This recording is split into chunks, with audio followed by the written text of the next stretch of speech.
여분과 인사하십시다. 부활하신 주님을 찬양합시다. 한 번 더요. 웃으면서 삽시다.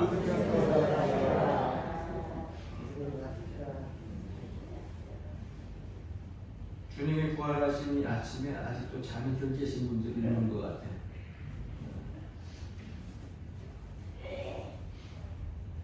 먼저 이른 새벽에 깨서 주님의 부활, 주님의 대신 그 무덤에 갔던 막달라 마리아와 또 다른 마리아가 가장 먼저 예수님 제자 먼저로 예수님을 만나볼 수 있는 축복을 누렸어요. 주님을 만나는데 또 예배하는데 또 주님을 찬송하는 데 있어서는 여러분들이 가장 앞선 자리에 있어서 남들보다 먼저 앞선 축복을 은혜를 누리시기를 주 이름으로 간절히 축원합니다. 우리 현대인들이 살아가는 시간 속에서 갈등을 가지고 있는 것이 있는데 그 첫 번째가 뭐냐면 아는 것과 믿는 것이 분리되어 있다고 하는 거예요. 아는 것을 믿어야 되고 내가 믿는 것을 알아야 되는데 실제로 그렇지 못하다는 거예요. 그래서 내가 아는 것을 믿는 확신이 없게 되면 삶의 자신감이 없어집니다. 용기가 없어져요. 내가 아는 것을 믿는 것, 이게 병행해서 같이 가야 돼요. 할렐루야. 또 그리스도인들 가운데에서 하나의 갈등이 무엇이냐면 믿는 것과 사는 것이 일치하지 않기 때문에 자꾸 갈등을 느껴요. 내가 알고 믿었으면 그분이 말씀하신 대로 살아야 되는데 그리스도인들이 믿기는 믿는데 사는 거하고 일치가 되지 아니하니까 자꾸 갈등을 느껴요.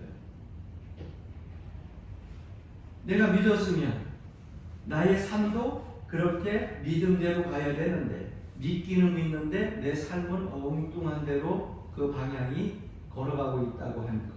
그러니까 이게 하나가 되지 못하고 신앙생활하면서도 자꾸 갈등을 느끼는 거예요.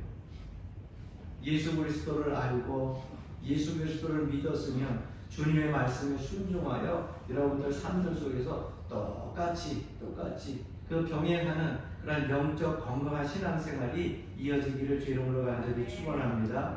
그래서 한 가지만을 우리가 강조할 수가 없어요. 오늘 아침에 성만찬 준비하고 그리고 이제 영상 준비하느냐고 분주하게들 움직이는데 하나님 권사님이 그런 얘기를 해. 목사님, 저기 시내 지방은 아직도 부흥회를 하네요. 그래서 내가 부흥회는 아직도 하는 게 아니라 이전에도 했고 그리고 코로나 지나면서 잠깐 모임이 좀 뜸해서 그렇지 지금도 앞으로도 계속 하는 교회는 한다고. 이전에 옛날 시골에 우리가 처음 신앙생활 할 때 그 생각하고 70년, 80년 대 부흥회 생각하는데 오늘 이 시대는 그 시대는요 20년, 30년을 걸어갔지만 지금은 여러분 앉아가지고 핸드폰으로도 수많은 목사님들의 설교, 세계적인 목사님들의 설교를 다 보고 듣고 앉았잖아요. 그죠? 그러니까 오늘날은요 내가 앉아서 예배하는 그 자리가 부흥회야.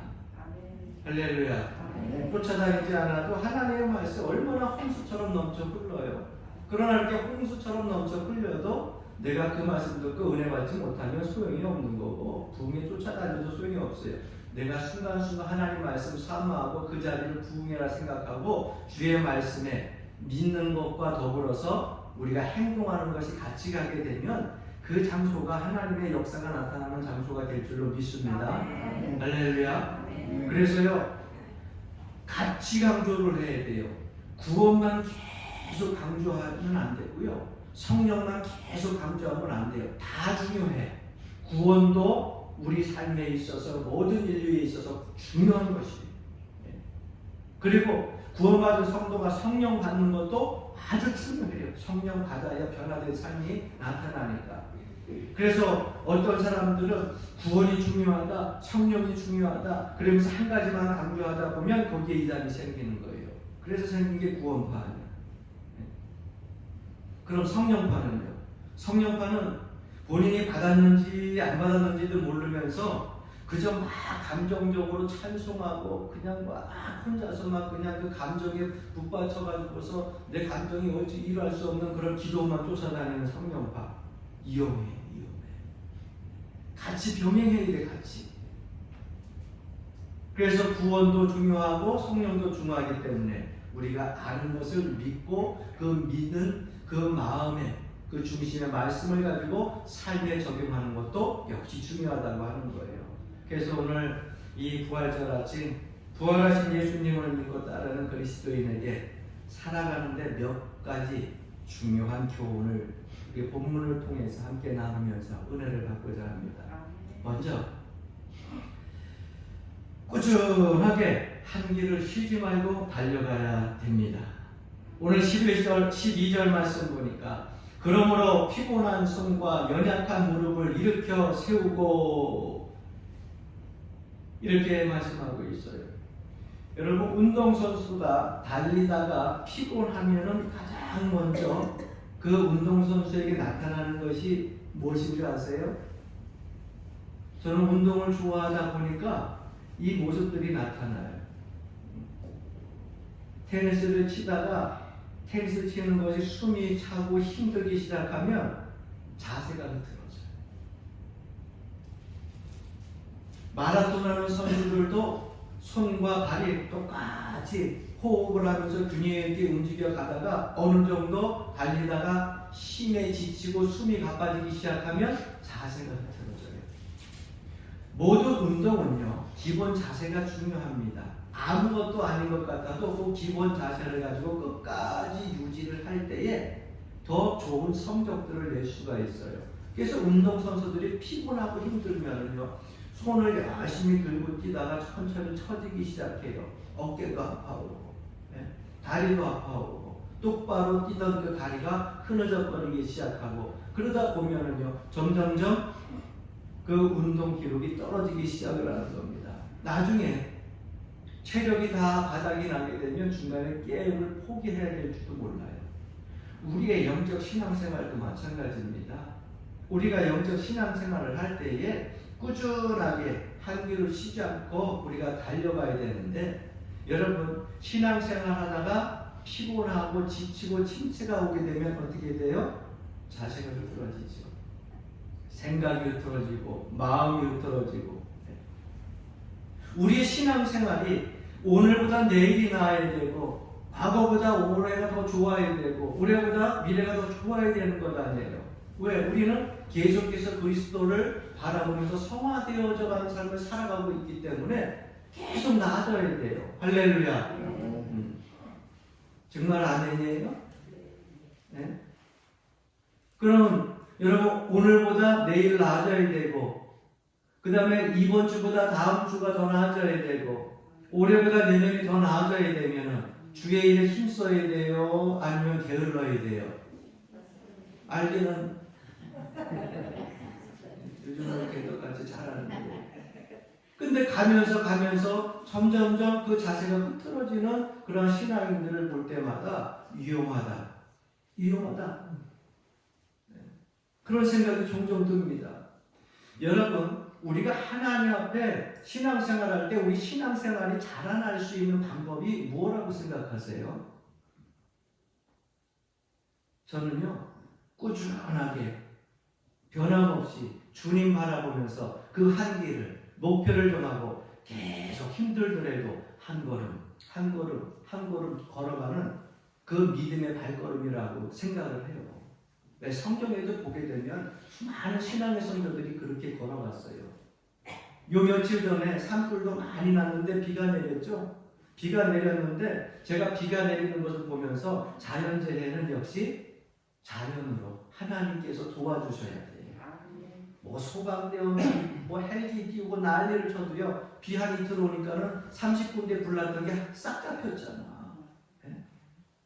그런데 그 비 오는 곳을 보면서 제가 말씀 준비하면서 생각한 게 있어요. 소낙비 내릴 때 무섭게 내려요. 막 그냥 우주도 막 그 소리가 막 엄청나게 웅장하게 막 내리는데, 소낙비가 지나가면서 확 내리고 가면은 그 물은 고여요, 흘러. 참 이상해. 그런데 계속해서 이슬비 같이 조금 하루 이틀 내리는 비는요, 흐르지 않고 땅 속으로 스며들어 우리의 영적 생활이 이와 같아. 주야 주여 부르짖으려면 처음부터 끝까지 그렇게 부르짖고, 기뻐 찬송하려면 오늘도 내일도 기뻐서 찬송하고, 힘들어도 찬송하고, 슬퍼도 찬송하고, 할렐루야. 그래야 되는데 그냥 감정적으로 동해가지고 찬송할 때 주야 주여 소리 지르고 찬송하다가 어느 날 내 감정이 뚝 다운되면은 그때는 완전히 주저앉아가지고, 어떨 땐 보면은요, 이 세상에 하나님께서 주신 은혜는 혼자 다 받은 것 같아. 너무너무 좋아. 그러다가 어느 순간에 보면 이 세상에 짐은 혼자 다 진 것 같아. 왜 그런 줄 아세요? 소낙비 같이 지나가서 그래요. 그런데 한 길 한 길 슬플 때도 괴로울 때도 주님께서 나에게 주신 생명의 말씀 붙들고 구원받은 백성으로서 주님 걸어가신 그 발자취를 똑바로 바라보면서 레인에서 벗어나면 안 돼요. 거기서 한 발 한 발 꾸준하게 걸어가는 사람은요, 촉촉히 하나님의 말씀이 우리 심령 속에, 우리의 삶의 터전 속에 적셔져. 그렇게 적셔지게 되면은요, 어느 순간에요, 땅이 옥토가 되어져가지고 내 신앙이 자라나기 시작을 하는 거예요. 하나님께서 우리의 약함을 아심에 우리를 도와주신다고 하는 거예요. 이사야서 35장 3절 4절 말씀 보니까 너희는 약한 손을 강하게 하여 주며 떨리는 무릎을 굳게 하며 겁내는 자에게 이르기를 굳세워라 두려워하지 말라. 보라 너희 하나님이 오사 보복하시며 갚아주실 것이라. 하나님이 오사 너희를 구하시리라 하라. 경주하다가 피곤해가지고 영적 신앙생활하다가 힘들어서 괴로워서 손을 내리고 싶을 때 우리 주님께서 양손 잡아가지고서 들어주시고 연약한 무릎에 강하게 힘을 주셔가지고 일어서게 해주신다는 거예요. 그래서 오늘 13절 말씀에도 보십시오. 너희 발을 위하여 고든 길을 만들어 전원다리로 하여금 어그러지지 않고 고침을 받게 하라. 무릎이 다른 것 같아가지고 힘들고 어려운 것 같고 허리에 통증이 오는 것 같아도 여러분 믿음과 신앙을 가지고 한 발 한 발 주님 만나는 천국에서 주님과 함께 동행하는 그날을 기억하면서 생명의 면류관을 바라보고 의의 면류관을 바라보고 걸어가시기를 주 이름으로 간절히 축원합니다. 달릴 때는요 꾸준히 한 곳만 바라보고 걸어가고 달리는 것이 중요해요. 이것이 신앙생활에 있어가지고 아주 중요한 요소입니다. 두 번째는 화평함과 거룩함을 따라가야 됩니다. 오늘 14절 말씀입니다. 모든 사람으로 더불어 화평함과 거룩함을 따르라. 이것이 없이는 아무도 주를 보지 못하리라. 주위에 있는 사람들과 실제적으로 여러분 화평함을 이루고 있어요? 평화를 누리고 있어요? 가정에서 여러분 화목합니까? 주님께서는 우리에게 말씀하고 계세요. 모든 사람과 더불어 화평함을 이루라. 부탁하는 게 아니에요. 부활의 주님을 믿고 따르는 우리 그리스도인들은 그렇게 살라고 명령하시는 거예요. 여러분 평안이라고 하는 것, 화평이라고 하는 것은요 아무 일도 안 생기는 게 평화하고 화평이 아닙니다. 고난과 전쟁 속에서도 누릴 수 있는 평안이 참된 평화예요. 캄캄한 어두컴캄 아무것도 보이지 않는 곳에서도 두렵지 아니하고 외롭지 아니하고 주님과 함께 동행함으로 내 마음이 평안함을 안식을 누릴 수 있는 그 상태를 평화라고 화평이라고 말씀하고 있는 거예요. 그러면 여러분 주변에 내가 미워하는 사람만 있어요? 항상 사람들은 그렇게 생각해요. 내가 미워하는 사람만 있다고. 천만의 말씀. 여러분 내가 미워하는 사람만 있는 것이 아니라 내가 미워하는 만큼 그 사람도 나를 미워하고 있어요. 그럼 미움을 미움으로 이길 수 있어요? 미움을 이길 수 있는 것은 뭐예요? 사랑밖에 없고요. 미움을 이길 수 있는 것은요, 화평밖에 없어요. 내가 낮아지고, 내가 먼저 용서하고, 내가 먼저 섬기고, 그래야 화평해지지요.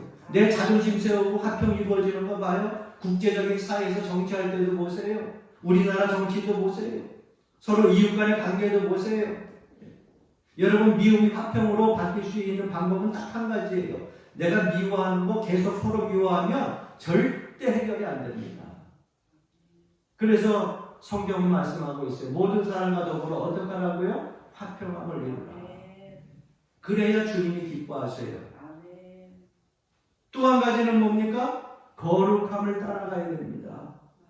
여러분, 주님께서 거룩하시니, 하나님이 거룩하시니 그 길을 따라가는 우리도 어떻게 해야 돼요? 거룩해야 됩니다. 그래서 예수 그리스도를 믿는 그리스도인들은 모두가 거룩한 삶을 살기를 하나님께서는 원하고 더 나아가서 요구하고 계시는 거예요. 이 거룩한 것만큼 여러분 힘든 것도 없지만 이 거룩한 것만큼 위대한 힘도 없어요. 내가 거룩하여진다고 하는 것, 주님처럼 완전히 거룩해질 수는 없죠. 그러나 주님을 닮아서 거룩해지려고 내가 신앙적으로 믿음으로 그렇게 말씀을 따라서 순종하며 살 때에 주님께서 도와주시는 거예요. 신앙생활하면서 목사님 하나님이 어디 있어요? 하나님 보이지 않아요? 이유가 있어요. 성경 말씀을 보게 되면 한번 따라해 보세요. 마음이 청결한 자는 하나님을 볼 것이요. 마음이 청결하다고 하는 것이 뭐라고 생각하세요? 하나님이 말씀하신 대로 내가 거룩하니 너희도 거룩하라. 왜? 거룩은 깨끗한 거야. 흠이 없는 거야. 그러니까 마음이 청결하면 우리의 삶 속에서 보는 시각, 눈으로 보는 것이 깨끗하고 귀로 듣는 것이 깨끗하고 내 마음에 가진 것이 깨끗하고 생각하는 것이 깨끗하고 삶에 있어서도 깨끗하고 신앙생활하면서 그렇게 우리가 살아가게 되면 마음이 청결한 자 누굴 본다고요? 하나님을 볼 것이며 하나님이 어디 있어요? 보이지 않아요? 여러분 당연히 안 보이지. 왜? 하나님은 거룩하기 때문에 그분을 보려면 내가 거룩해야지 보여요. 왜 하나님이 우리의 삶 속에서 실감나게 느껴지지 않을까요? 하나님이 안 계셔서가 아니에요. 왜? 내 삶 속에 있는 죄악 때문에 하나님이 오실 수가 없어요. 왜? 죄는 우리와 하나님 관계를 가로막잖아요. 이거는 태초에서부터 지금까지 변함없는 사실이에요. 이걸 무너뜨리기 위하여서 예수 그리스도께서 십자가를 지신 것이고요. 그래서 우리가 제사함 받고 거룩해지기 시작하면, 깨끗해지기 시작하면, 청결해지기 시작하면 하나님이 보이기 시작하고 내 마음이 성전이 되어 하나님이 내 안에 계셔서 내 안에 계시는 것을 느끼고 체험하고 그리고 그 역사의 주인공이 되는 거예요. 겨울에는 추우니까 가만히 내버려뒀다가 이제는 봄 되니까는 지지난주부터 청소하는 속이 와가지고서 그 밖에 있는 입구의 유리들을 열심히 닦아요. 열심히. 먼지가 얼마나 뜨는지 몰라. 그런데 유리예요. 먼지가 끼니까는요. 먼지가 밖이 잘 안 보여. 밖에를 봐도 선명하게 안 보이고 먼지 낀 것까지 더불어 보여.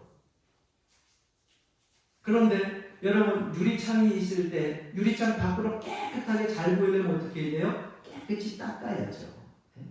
아무리 유리창이 깨끗해도 뿌연 거로 시커먼 거로 가려놓으면 볼 수가 없어요. 하나님께서 우리에게 요구하시는 것이 그래요. 우리의 마음의 유리창을 날마다 그래서 주의 말씀으로 닦아야 되고요. 회개의 눈물의 기도로 닦아야 돼. 세상의 유리창에 하루만 지나도 먼지가 끼는데 이 죄악된 세상에서 사는 우리의 마음의 유리창은 어떻겠어요? 왜 보이는 것은 닦을 줄 알고 보이지 않는 것은 없다고 하면서 닦지를 않아? 이걸 닦아야지. 그래야 하나님이 내 안에 거하시고 내가 마음이 청결한 하나님을 보여주는 것 아니에요. 할렐루야. 모세를 부를 때에도 하나님께서는요 가장 먼저 그에게 명령하신 것이 있어요. 내 발에서 신을 벗어라. 더러운 것을. 여호수아가 가나안 땅을 점령하기 전에도 주님께서 여호수아 앞에 나타나서 말씀하신 첫 번째 말씀이 내 발에서 신을 벗어라. 하나님께서 오늘 우리에게 요구하시는 것은 바로 거룩한 겁니다.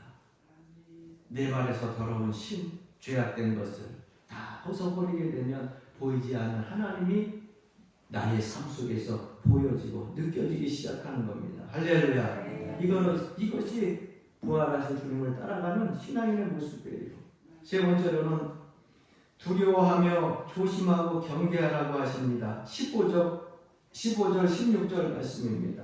너희는 돌아와 하나님의 은혜에 이르지 못하는 자가 없도록 하고 또 쓴뿌리가 나서 괴롭게 하여 많은 사람이 이로 말미암아 더럽게 되지 않게 하며 음행하는 자와 혹 한 그릇 음식을 위하여 장자의 명분을 판 에서와 같이 망령된 자가 없도록 살피라. 가까이에서 안 될 사람. 그 첫 번째 사람이 어떤 사람이라고요? 하나님 은혜에 도달하지 못한 사람. 예수 그리스도를 믿는다고 하는데 말만 그래. 복음을 깨닫지 못했어요. 찬송가도 잘 따라 불러. 나름대로 하나님 앞에 드리는 헌금도 하고요. 신앙생활 할 때 남들만큼 봉사도 잘해. 그런데 복음을 깨닫지 못했어.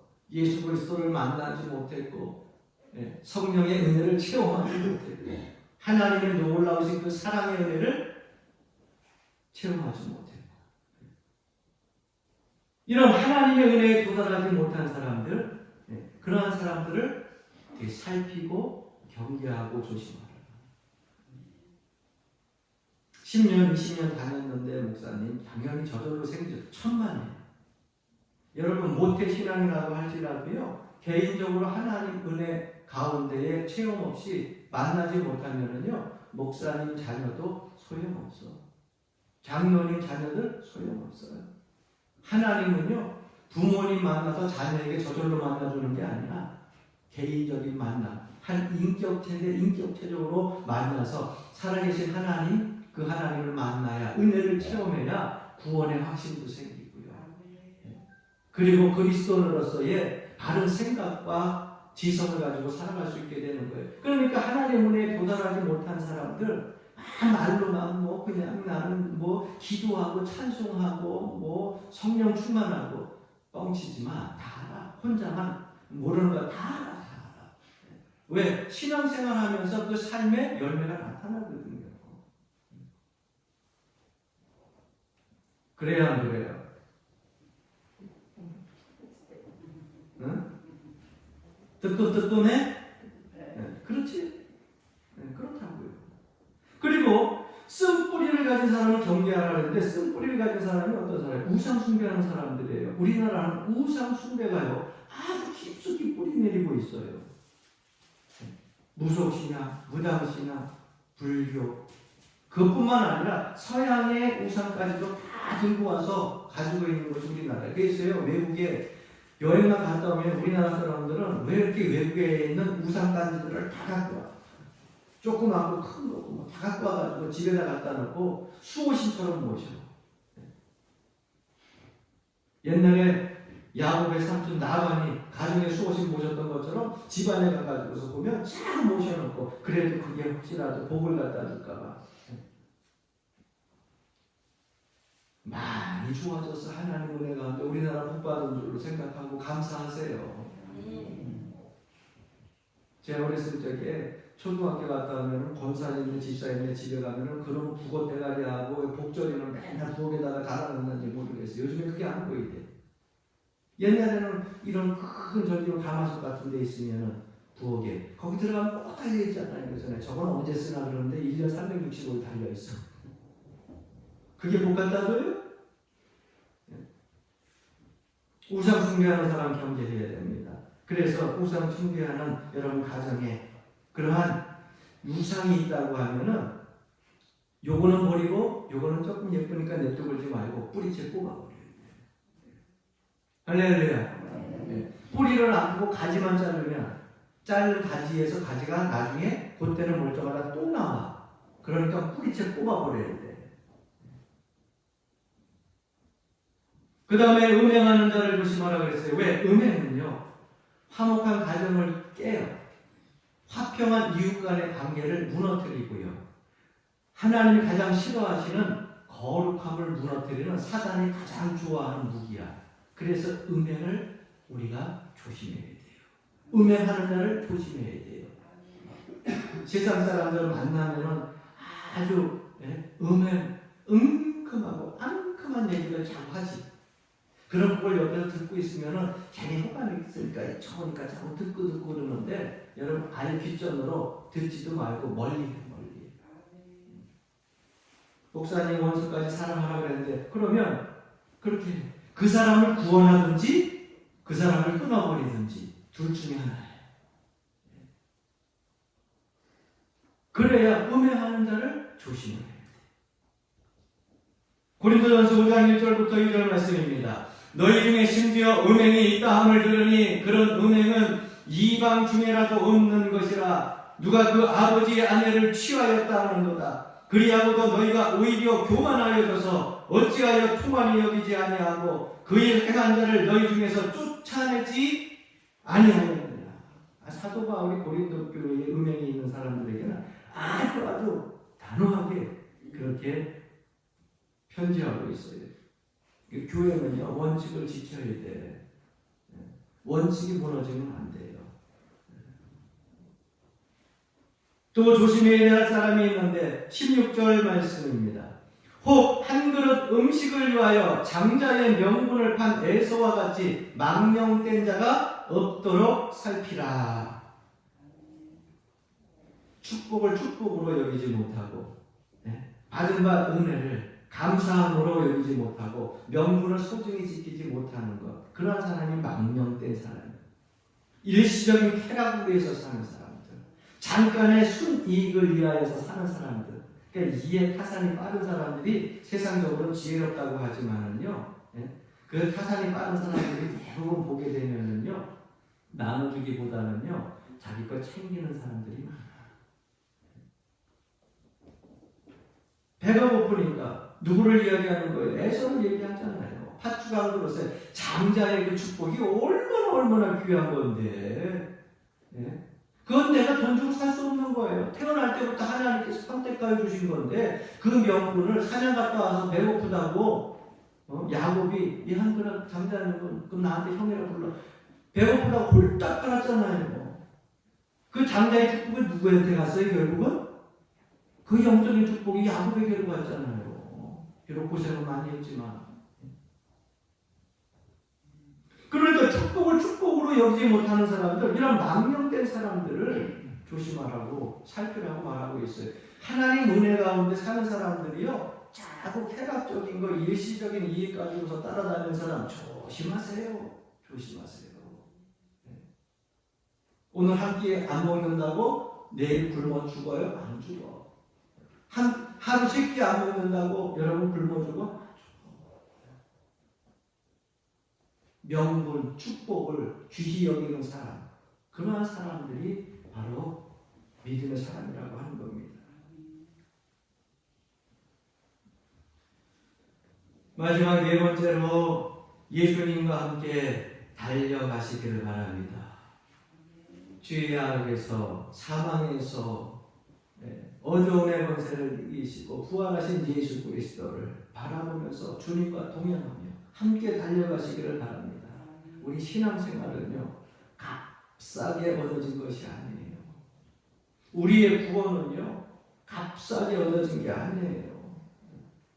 주님께서 나를 구원해 주셨지만, 죄에서 건져 주셨지만, 주님을 따라가는 그 길은요, 아직까지 피나는 그러한 노력과 그리고 땀이 흘림이 있어야 된다고 하는 겁니다.